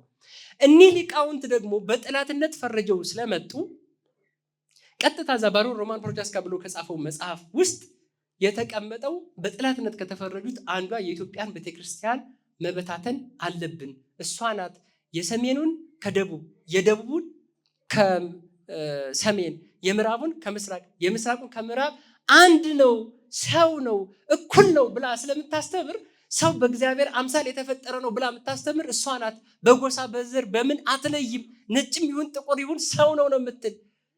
እንዲህ አርጎ አንድ አርጎ ያቆመ እንደ ሰንሰለት እንደ እትብት የማይቆረጥ እትብት አይነት ሆኖ የያዘ ቤተክርስቲያኗ ስለሆነ ቀጥታ ታርጌት ተደረገች። አባቶቻችን በወቅቱ በኢትዮጵያ አዲስ ቀጥታ ለመጀመሪያ ጊዜ ከተሾሙት ነው ኢትዮጵያዊ የነበሩ የመጀመሪያ ጊዜ ከተሾሙት ሊቃነ ጳጳሳት መካከል አንዱ አቡነ ሚካኤል፣ እዚህ ጋር የምታዩት ጥቁር አንበሳ ነው። አቡነ ሚካኤል ዘጎሬ ተብሎ ነው የሚጠሩት። ጎሬ ስለሆነ መስዋዕት የተቀበሉት ነው እንጂ ትውልዳቸው እዚህ አጋጣሚ ሆኖ እዚህ ደቡብ ጎንደር ውስጥ ነው ያለ አቡነ ሚካኤል። እሱን ታሪኩን አንብቡት። ይሄ ጥቁር አንበሳ ተብሎ የተጻፈው መጽሐፍ ላይ አቡነ ጴጥሮስ ከተሰዉ በኋላ ስለተሰዉ ምድሪቱም የኢትዮጵያም ሕዝብ እንዳይገዛ እንደ አቡነ ጴጥሮስ ገዝተው ያለፉ ናቸው። በሰማዕትነት ነው ያለፉ። እዚህ ጋር ጊዜ ለመቆጠብ በሚል ነው ይሄን የማልፈው። ሐውልትም ቆሞላቸዋል አቡነ ሚካኤል እዛው ጎሬ ላይ። ይሄ የብፁዕ አቡነ ሚካኤል ብቸኛ ፎቶ ያላቸው ነው እስካሁን ባለው። እዚህ ይሄ ሐውልታቸው ነው የምታዩት። አቡነ ከዛ ውስጥ ላይ ከነበሩት በተለይ አራቱ ሊቃነ ጳጳሳት አንዱ አቡነ ሚካኤል ናቸው።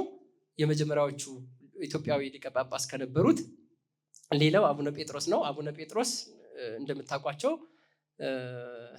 እና ችግር የለውም ህዝቡን ልገዝትልህ ብለው ከቀረቡ በኋላ የኢትዮጵያ ህዝብ ወይ አይደለም አንተ ምድሪቱም አትገዛልህ ብለው ጣሊያንም 5 ዓመት ሙሉ ከተማ ለከተማ ነው ሲዞር የከረመው እንጂ ገጠር ላይ መውጣት ሳይችል ነው የቀረበው እዛ በ5 ዓመቱ። ለዛ ነው የጣሊያን ወረራ ነው የምንለው እንጂ የጣሊያን ቅኝ ግዛት አይባልም። ለምን? ከተማውን የያዘ እንጂ ገጠር ስላልወጣ ወረራ ነው የነበረው ተብሎ ነው የሚገለጸው ማለት ነው። በከተማዎቹ ግን የራሱን የሆነ መንገድ ሰርቶ አልፏል። አቡነ ጴጥሮስም እዚህ ሐውልታቸው የምታዩት ነው። ሌላኛው ሊቀ ጳጳስ የነበሩት ሶስተኛው ሊቀ ጳጳስ ብፁዕ አቡነ ይስሐቅ ይባላሉ። 4 ሊቃነ ጳጳሳቶች አንዱ ብፁዕ አቡነ ይስሐቅ ናቸው። እሳቸው የሰሜን የትግራይ አካባቢ የነበሩ ሊቀ ጳጳስ ስለነበሩ በማይጨው ጦርነት ከመከናወኑ በፊት በጣሊያን ተማረኩ። ህዝቡን እያዋጉ እያለ ራሳቸው ገብተው ለጣሊያን አድዋ ላይ አባቶቻችን ዘምተው ታቦት ይዘው ዘምተው አተረፉን በኋላ 40 ዓመት እንደገና ተመልሶ መጥቶ ሲወረንማ ዝም ብለን አናይም ብለው ከማይጨው ጦርነት በፊት በጣሊያን ተማረኩ። ማን? ብፁዕ አቡነ ይስሐቅ ቀዳማዊ ማለት ነው። ተማርከው ሮም ተወሰዱ። ቀጥታ የሃይማኖት አባቶቹ አላረፈላቸውም። በኋላ በቀሉም ቤተክርስቲያኗን ማውደም ብቻ ሳይሆን ማለት ነው። ሮም ተወስደው 2 ዓመት እስር ላይ ከነበሩ በኋላ በተለይ ደግሞ ከአራቱ ሊቃነ ጳጳሳት ውስጥ አቡነ አብርሃም የሚባሉት የጎጃምና የጎንደር ሊቀ ጳጳስ የነበሩት ትንሽ ህዝቡ ለጣሊያን እንዲገዛ ይሰሩ ስለነበረ ለምነውላቸው እባካቸው ፍቷቸው፣ አቡነ ይስሐቅን ፍቷቸው ብለው ከሮም ተፈተው እንደገና ወደ ኢትዮጵያ እንዲመጡ ተደረገ። በኋላ አገልግሎታቸውን ፈጽመው ያለፉ አርበኛ ናቸው። እኒህ ሁሉ አድዋ ላይ ብቻ ሳይሆን በኋላ ቤተክርስቲያኗ ላይ የመጣውን እጣ ፈንታ ተቃውሟል። እዚህ ጋር በምስሉ እንደምታዩት ጣሊያኖች 40 ዓመት በኋላ ሲመጡ ለምን የዛ በኋላ የበለው በወፍ በረረ ዳረስስ ነው። ለቤተክርስቲያኗ ብቻ ሳይሆን ለአፄ ምኒልክ ሐውልት እንኳን አላዘኑ። የሚገርመው ጉዳይ ጣሊያን በ5 ዓመቱ በጣሊያን ወረራት ስትመጣ አድዋ በኋላ አክሱም ሐውልትን ነቅላ ወስዳለች። ይሄ ሪሶርሱን ወርቁን ብሩን ብቻ አይደለም፣ አክሱም ሐውልትን ነቅላ ወስዳለች። የኢትዮጵያ የመጀመሪያውን የነበረችው ፀሐይ የምትባለውን አውሮፕላን በኢትዮጵያ የተሰራችውን ወስዳለች። ዘ ላየን ኦፍ ጁዳ የሚባለውን የኢትዮጵያን ሐውልት ከአዲስ አበባ ነቅላ ወስዳለች።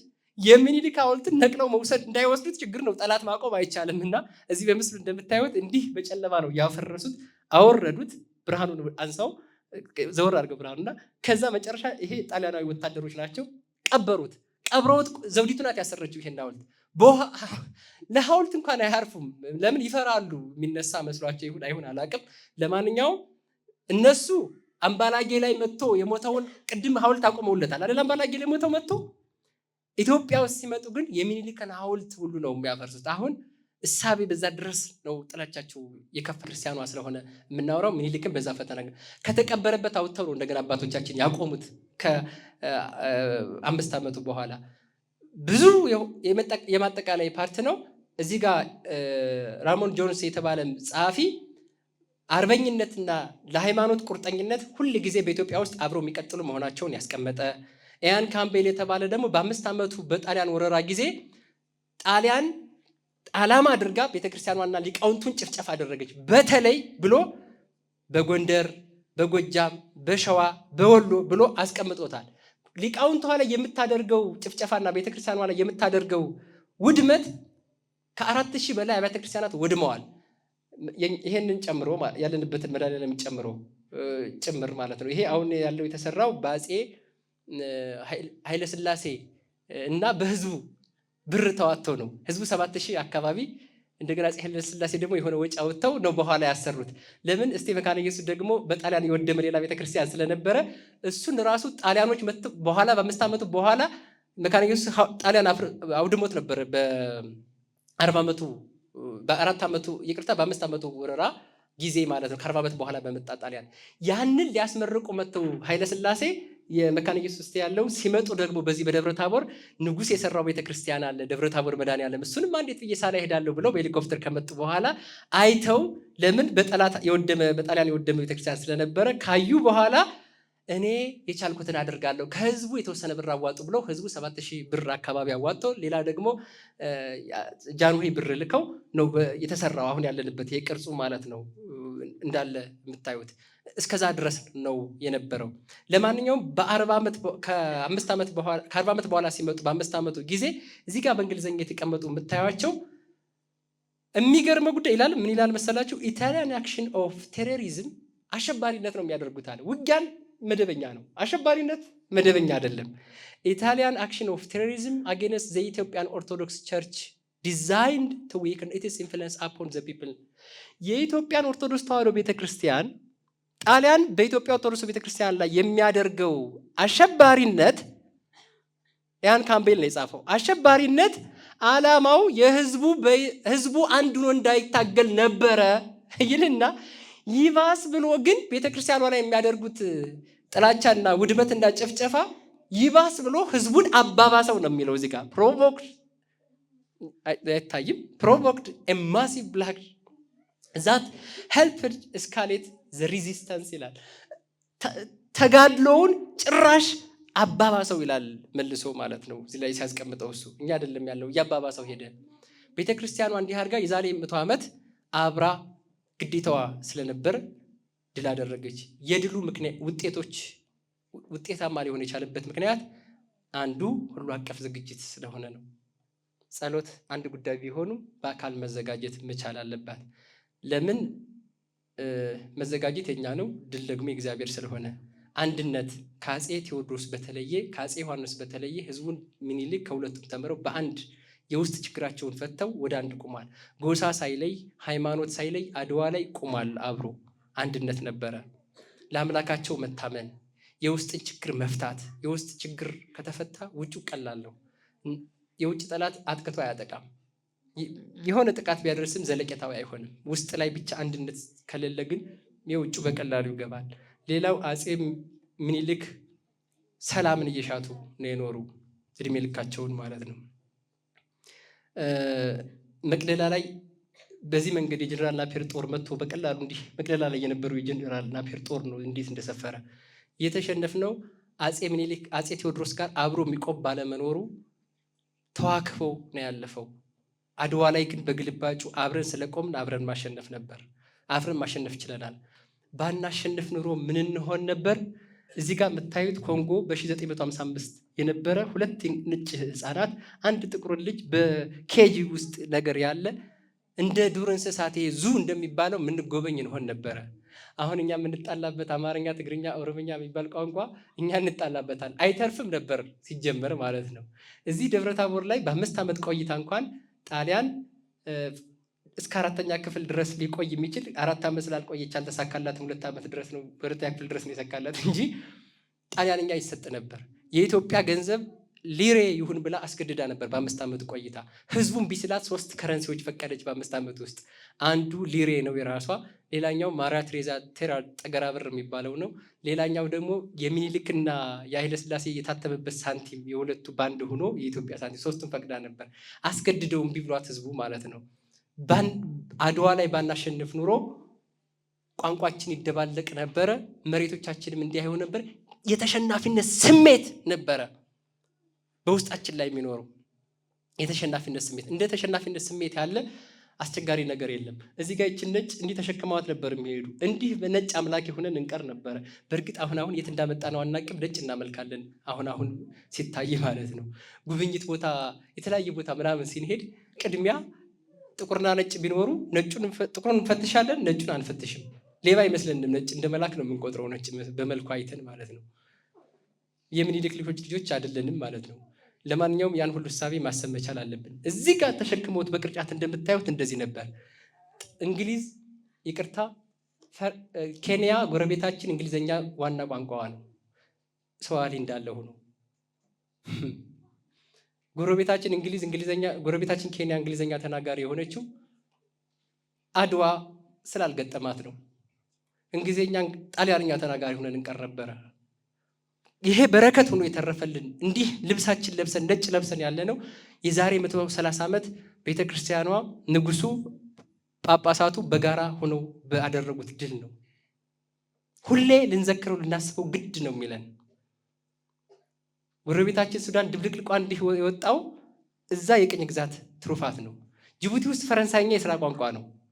እኛ ሀገር የፈረንሳይኛ የስራ ቋንቋ አይደለም።